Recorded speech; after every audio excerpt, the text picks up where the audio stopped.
Retiring early, that's the dream. But is it all it's cracked up to be? Welcome to Get Started Investing, a show that helps you make the most of your money.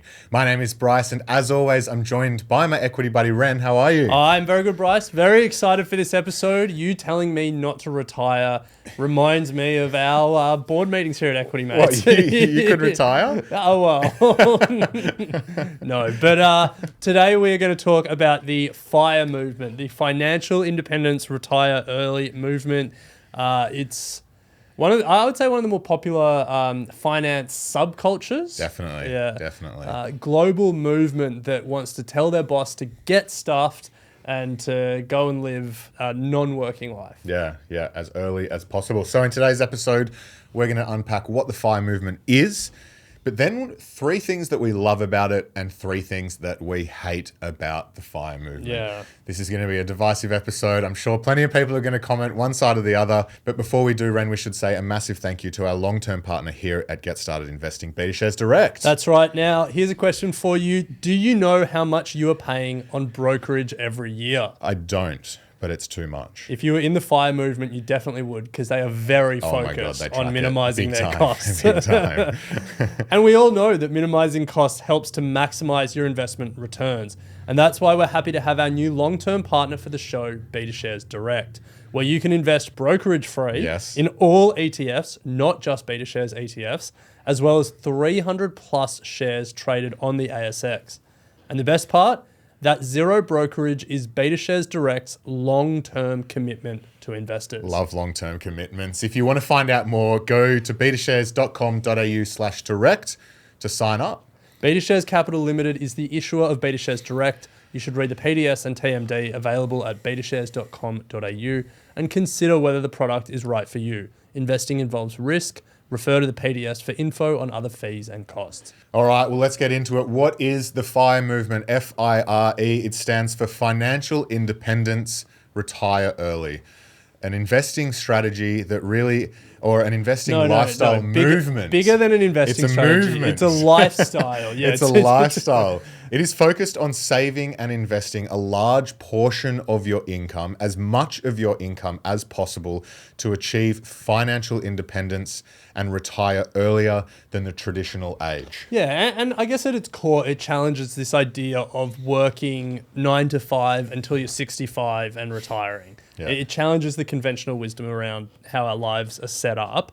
And as you said, at its core, it's spend less to save aggressively and then invest that wisely to reach financial independence. And financial independence differs from person to person, but really at its core, it's to have enough money from your investments to quit your job, to live the life that you want to live. Yeah. So in terms of how that goal translates to the actions, I guess it starts with trying to save between 50 and 70% of your annual post-tax income. And we'll dig into this a little bit more. But yes, you often see that it's a minimum of a 50% sort of saving rate that a lot of these FIRE movement people are going for. They're investing in low-cost index funds or real estate, something that is ideally going to generate some revenue down the track as well. And there's often a number around it to know sort of what the number is that you're looking for. Once your savings reach around 25 times your annual expenses, you can then theoretically live off your investment returns. And this is based on what we call the 4% rule. But yeah, it's considerable savings upfront early in life as much as possible, and investing that aggressively. And just for the FIRE people out there, just keep in mind that the 4% rule, which is this idea that you can live off 4% of your retirement savings without running out of money, that's tested over a 30-year time horizon. So if you plan to retire early and be financially independent for more than 30 years, you need to stress test this 4% rule. Yeah. But yeah, 25% your annual income, like if you're spending $100,000 a year as a couple, you need $2.5 million. Yes. Yeah. God, imagine saving that. The inflation rate would just wipe you out. Yeah, well, that is another whole conversation around inflation. Yeah. And so I think, if we put a bow on what the FIRE movement is, it's a movement that emphasizes frugality, it emphasizes minimalism, it emphasizes being really intentional with your money, all to get to a point where you can live life on your own terms without any financial constraint. Yeah. So 3 things that we love about it. Let's start with the fact that it really encourages you to engage with your finances early on. If you've made that decision, you've obviously got to be very clear on where your money is going and how you're investing it. No one understands compounding like the FIRE movement. No one. No. It gets you really thinking about your savings habits. Yep. It gets you thinking about investing and budgeting long before most people do. If you're in your sort of late teens, early 20s, mid 20s, and you're thinking about this stuff, congratulations, you're engaging with your finances. I think the majority of FIRE movement people would come in their late 20s, 3 or 4 years into, full-time work, realizing the drudgery of it and seeing no light at the end of that very long tunnel. Yeah. They start thinking about retiring early. Yeah. I also, it doesn't just encourage people to engage with their finances early, but it encourages them to be intentional about their finances. Yeah. When you're trying to save up to, 70% of your post-tax income, you know where every dollar is going. So I think that's the first thing that should really be commended about the FIRE movement and that we really love about it is it gets people thinking and being deliberate about their money. Which then flows on to the second point, which is you're setting clear goals and you're aligning a financial plan with those goals. The first thing that every financial advisor will speak to you about, or every finance book you read, or personal finance book you read at least, is what are your goals? Yeah. And for so many people, they brush over that and they jump straight to the how do I get rich section. Yeah. But I think aligning your financial plan with your financial goals is so important. Yeah. Because it changes how much risk you take, what assets you invest in, how aggressively you need to save, your spending decisions that come off the back of that. And I think the FIRE movement, of all the parts of the finance industry, there is no clear alignment of goal and action. What keeps you incredibly focused and clear examples, retiring early, that's the goal. How? 25 times our annual income in our investment account. The action to do that is aggressively save and invest to get there.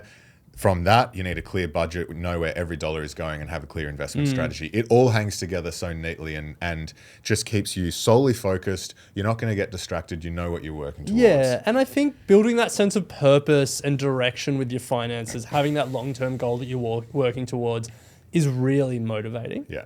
Now, some may argue that this goal is a little too long-term and motivation can dwindle on a long path to millions of dollars in your investment account. But I think for a lot of people, there's this vague idea of I want to get rich as soon as possible being the goal. Whereas, and then that sort of leads to vague actions and there's not really any consequences if you don't follow the plan. But people who are adamantly on the FIRE movement, they know that when they deviate from the plan, how many extra months or years that's added to their working life. And that clear sense of purpose and plan, I think, is really valuable. Yes. And finally, Ren, the third thing we love about FIRE is the fact that it builds choice and control into your life. And that's what really everyone is striving for in some way, shape or form, but it is to get you financial independence. Yeah. And I think everyone, whether you want to do it quickly or over time, that is why we invest at its core. We have choice in our life. We have control over our life. We're not reliant on a boss we hate or a job we don't enjoy, or even if we like those things, we're not reliant on them. Yeah. We're not reliant on a system to keep us financially secure.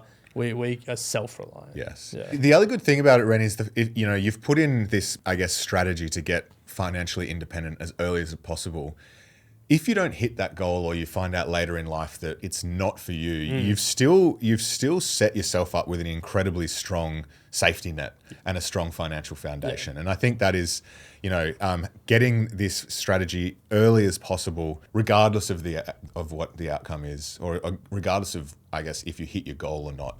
You're gonna be in a good spot. Yeah. So look, we're talking about FIRE, but we're not the only people speaking about FIRE. We went out to the Equity Mates Facebook discussion group and asked your thoughts on the FIRE movement, and I think we got a sense of the debate that goes on. Yes. Phil told us how much he liked it. He told us that FIRE is freedom of choice. Passive income to subsidize our income, allowing us to work doing something we are passionate about instead of working for an income amount we must have. Sounds good, doesn't it? Sounds great. But Aish had a different view. Yes. So Aish says, as a concept, it sounds nice, but with the rate everything is becoming more and more expensive, it's a bit unrealistic to be able to retire early and still have enough to last you a comfortable retirement. Well, that's a good segue into some of the things we dislike about the FIRE movement. And we've got 3 things that we hate about it, or dislike, I should say. Hate, yeah. Well, hate's a strong word. This first one is something that Bryce is on the record about hating. Yeah. And that is the extreme frugality. Yeah. And people who have listened to Get Started Investing for a long time, or Equity Mates as well, you would have heard Bryce rail against the idea of eating rice and beans throughout your 20s. Yes, because at the most extreme end of the FIRE movement is to save 70, 80% of your income. And in some instances, to do that, you need to be sacrificing so much enjoyment in your current life. And what that looks like in some instances is eating beans and rice in your 20s. It is having a joyless or restricted lifestyle. It's sacrificing meaningful experiences, traveling in your 20s, hobbies, socializing, like everything that you might enjoy and have time to do right now, you are sacrificing for the longer term. And there's nothing wrong with that if you're comfortable with that, but it's just something that I find it's like you're working hard now. I find that, you know, you might be sacrificing some things that you might never get the opportunity to do again. You said there's nothing wrong with that. I actually think there is something wrong with that. And I think there's something wrong with that generally, and then I think there's something wrong with that specifically financially. So generally, I think there's something wrong with that in the sense that, you know, there are moments in your life that you don't get back. Yeah. And you want to make sure you're maximizing your enjoyment in those moments. But also, like, if you go too far on the extreme frugality, you can start to isolate yourself. Definitely. You can start not going out and seeing your friends because of the cost. You can stop seeing your family as much. And I think that's, you know, especially if people don't share the same mindset as you. And so I think that's bad generally. But I think specifically financially, that level of extreme frugality isn't really sustainable. No. And so it can lead to burnout, and it can actually lead you to be worse off than if you'd taken a more moderate approach, taken a more long-term approach to your goals, and tried to get there in a way that didn't sacrifice so much of your life. Yes. Yeah. And as I said, there's a spectrum here, and that is one extreme end of the spectrum. A lot of people in the community are definitely not down there, but still trying to, I guess, hit financial independence. The second thing is, you've probably noted we've spoken about 50 to 70% of a savings rate, and that requires an incredibly high income. Yeah, there's a reason that FIRE is really popular amongst highly paid tech workers. Yeah. It's like I earned $250,000 a year as a tech worker and saved 70% of my income, and now I live in a van down in Bali somewhere. It's like it creates the illusion that FIRE is possible for everyone. Yeah. And the reality is that the maths doesn't work out, especially if you have to hold down rent, if you have to, you know, just pay for general living expenses in a time where inflation over the last four years has been at, you know, not record highs, but incredibly high. Like, you need to be able to save 50 to 70% and incredibly high income to be able to do that. And I think like that in itself isn't, I mean, like that in itself isn't problematic. It's just that it excludes a lot of people. Yeah. Where it becomes problematic is then when the FIRE conversations start to become a judgment on people who can't achieve FIRE. Yeah. And then the principles of FIRE start to apply to everyone, and there's this sentiment that like everyone can do it, and if you can't do it, it's like your personal failing or like your moral failing with so many things. And it's like, no, there are like some pretty systemic issues at play here, and I think everyone's on a different wealth building journey, and just because Mr. Money Moustache or, you know, some of these FIRE guys do achieve FIRE doesn't mean it's a route available to everyone. And so I think that's probably one thing that we don't like around the conversation around FIRE. Yeah. And then finally, we don't like that a lot of the time the conversation around factoring in life changes isn't at the forefront. It doesn't factor in life changes. You set the number in your late 20s. This is what I'm working towards. Yeah, I'm single. I have no kids. I'm not married. My health is fine. Here's what I spend. Times that by 25. That's my FIRE number. Let us guarantee you that is not your FIRE number. Life is not predictable. You don't know what's coming with kids, health issues, caregiving, divorce. Life throws curveballs. You need to have the flexibility to be able to adjust to that. And I often feel that is not considered enough, or at least we don't check in on people who have started FIRE in their 20s and they're in their 30, now mid 30s, and ask them, how has that changed? Yeah, and you want your financial plan to be resilient. And what you don't want is for everything that happens in your life for you to quantify that by how much longer you're going to need to work in a job that you hate, and for that to break you down. Yeah. So I think for us, like the extreme fixation on the end goal doesn't really build that resilience in factoring in life will change, who you are changes, what you want out of life changes, who you're doing life with changes, and your financial plan needs to reflect that. So I think for us, that's the thing. Yeah. And so I think if we put a bow on it, 3 things we love, 3 things we hate about FIRE, I reckon you could sum it up is we love the principles and the skills that you get from FIRE. Yeah. But we hate the dogmatism that some people approach it with. Yeah. Well, I mean, to be fair, Ren, like you and I and most people in the community in our core portfolios in some way, shape or form are embedding many principles of FIRE. Yeah. We want financial independence. We want it as soon as possible. And we are investing and saving. We are saving as much as possible and investing it as much as we can. It's just that we're not on the extreme that we spoke about. And for us, we don't have that, like, this is the number we're going for. Yeah. And we're not living that extreme frugal life to get there. Yeah. And we're not doing everything we can to quit our jobs as soon as possible. Yes. I think a life, everyone can live their own life, but in my view, a life better spent would be a life trying to find a job you enjoy so you're happy not to retire early, and then you invest for a bit longer and you build wealth over a longer period of time, rather than finding a job where you can maximize your income even if you don't enjoy the job, with the interest of trying to get out of there as soon as possible. Because here's the thing, you're still going to be there for decades. That's it. Yeah.